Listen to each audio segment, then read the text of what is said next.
10 से 12 लाख लोग मरवा के हमने जगह दे दी, वहीं जाओ। जुलूस अब वहीं से निकलेगा जहां से भारत का सनातनी चाहता है। जिसकी आत्मा और भावनाएं आहत हैं, इन भावनाओं के आहत होने का ठेका हमने 2021 में नहीं लिया है। हम किसी के खिलाफ नहीं हैं। हमने कभी किसी मुसलमान से कहा, ये नहीं कहा कि नमाज मत पढ़ो, हमने ये भी नहीं कहा कायदे में पढ़ो, तमीज से पढ़ो। सड़क पे खड़े होकर के नमाज के नाम पे गुंडागर्दी करोगे तो ये देश बराबर से जवाब देगा। हम खामोश हैं, हम चुप हैं, तो आप हमें कायर समझ रहे हैं। ये कायर समाज ने अभी 2 ही भेजे हैं दिल्ली, तब ये हाल है। सुबह से शाम कहते हैं हम अल्लाह के अलावा किसी से नहीं डरते। 14 के बाद क्या हो गया? या तो तुम्हारा अल्लाह पे ईमान झूठा है, मुकम्मल ईमान नहीं है, कंप्लीट ईमान नहीं है, या तुम अल्लाह के नाम से डराते हो। पूरी दुनिया में इस्लाम के मानने वालों की जो जलीलो ख्वार हो रहे हैं, उसमें हमारा कोई हाथ नहीं है। हर मुल्क में जूते मारे जा रहे हैं। और योगी ने तो कहा कि जो नाम होते हैं उसकी अपनी एक महत्ता होती है, और इसे मैं भी मानता हूं। अगर इलाहाबाद का नाम प्रयागराज रखा है तो उसका एक ऐतिहासिक मीनिंग है। लेकिन आपको मैं अगर और आसान शब्दों में, जिसे कह सकते हैं कि ये हो सकता है कि ये व्हाट्सएप की भाषा हो, लेकिन अगर मेरी सनातन के बच्चे इसी भाषा में समझना चाहते हैं तो मुझे भी वही भाषा में समझाना है। नाम में बहुत कुछ रखा है। नाम ही तय करता है कि अमेरिका के एयरपोर्ट पे आरती उतरेगी या पैंट।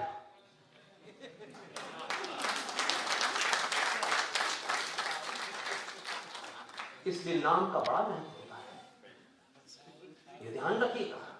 तो ये मत कहिए नाम में क्या रखा है, बहुत कुछ नाम में रखा है। नाम बहुत कुछ तय करता है। तो अगर इस देश में ऐसे तमाम नाम जिसमें इस देश के लूटने वाले, सनातनियों का बलात्कार करने वाले, सनातनियों के जनेऊ उतार के तुलवाने वाले लोगों की बू आती है, तो मैं समझता हूं कि सरकार कोई भी हो, समाज जागृत होकर खड़ा हो जाएगा। पूरे देश में जितने भी आक्रांता हैं, एक रात में नाम बदल देने चाहिए। ये बार बार नहीं चलेगा, आज इसका नाम बदलेंगे, कल उसका नाम बदलेंगे, इससे हमें सदियों तक इंतजार नहीं करना पड़ेगा। और बार बार ये सरकारें नहीं आएंगी। आपकी सरकार आई है, आप अपने एजेंडे पे काम कीजिए। सरकारों को अपने एजेंडे पे काम करने दीजिए। आप इस मानसिकता से ऊपर उठिए। कटक की सरकार, उड़ीसा की सरकार, मैंने जब वहां पता किया कि ऐसा कौन सा जादू है कि ये सरकारें चल रही, बोला सर यहां 1 रुपए किलो चावल मिलता है।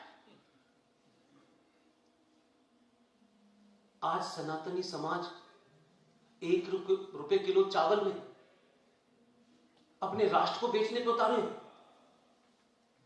वहां क्या हालात कर रखे हैं उड़ीसा के अंदर।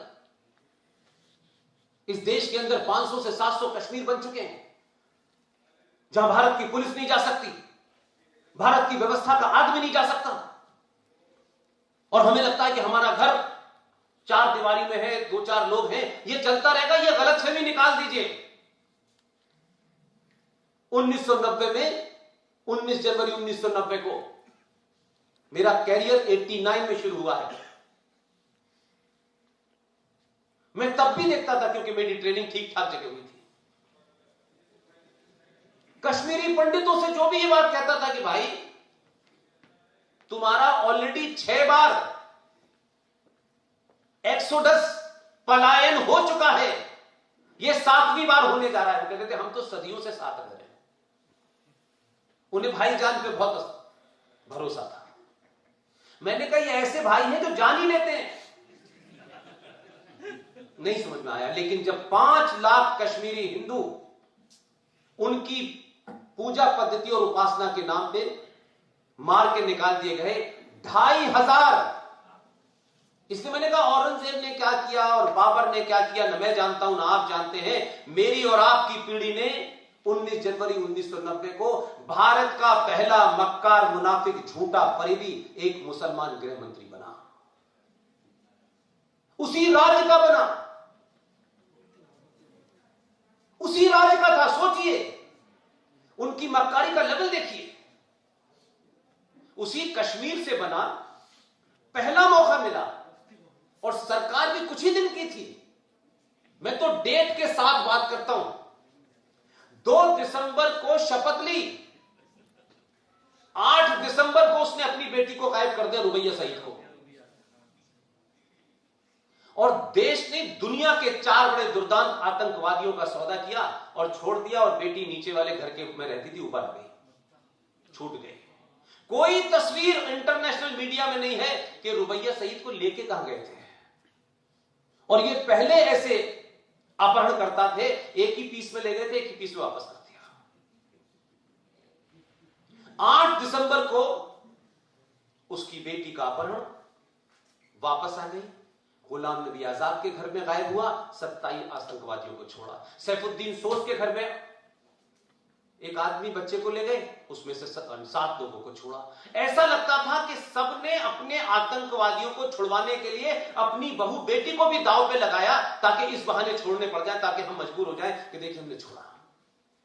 और 2 दिसंबर को शपथ ली। 2 दिसंबर 1989 प्रधानमंत्री वीपी सिंह, और 2 दिसंबर से खींच करके 19 जनवरी का दिन याद कीजिए 1990, मिलाकर के 40, 45, 50 दिन होते हैं। उसने 50 दिन के अंदर उसी कश्मीर में, जहां बार बार एक बात, हमें कश्मीरियत पसंद है, हमें इंसानियत पसंद है, और बगैर कश्मीरी हिंदुओं के तो हम अधूरे हो गए हैं। ये वैसे ही है कि सुबह सुबह आप किसी में 2 झापड़ मारे और आधे घंटे भाई कहेंगे हम तो भाई भाई, और फिर दोपहर में 2 लात मारेंगे हम लोग भाई भाई हैं। ये बिल्कुल वही किया उन्होंने। और कश्मीर के हिंदू पंडितों के बारे में इसलिए बार बार मैं आपसे कहता हूं कि वो पहली ऐसी कौम है कि जिसने कभी मुसलमान को, कभी मुसलमान के तरीके से बोला ही नहीं, कभी गाली तो दूर छोड़ दीजिए, उनकी आइडेंटिटी तक को कभी किसी ने ये नहीं कहा कि ये मुसलमान है। इतने ज्यादा सेकुलर। उनका हशर क्या हुआ, और नफरत का आलम जो कई सालों से जहनों और दिलों के अंदर बसा हुआ था। 2 घटनाएं बता के बात अपनी आगे बढ़ाना चाहता हूं। कश्मीर में जिस कश्मीरी पंडित जो थे, उनका जो सबसे विद्वान आदमी था, सबसे विद्वान आदमी था, उसको उठाया घर से, सड़क पे लाए, पहले तो चाकू से दोनों आंखें बाहर निकाली। उनका बेटा जिंदा है दिल्ली में, कोई तीसरी कहानी नहीं है, और उसके बेटे के सामने उसको गोली मार दी।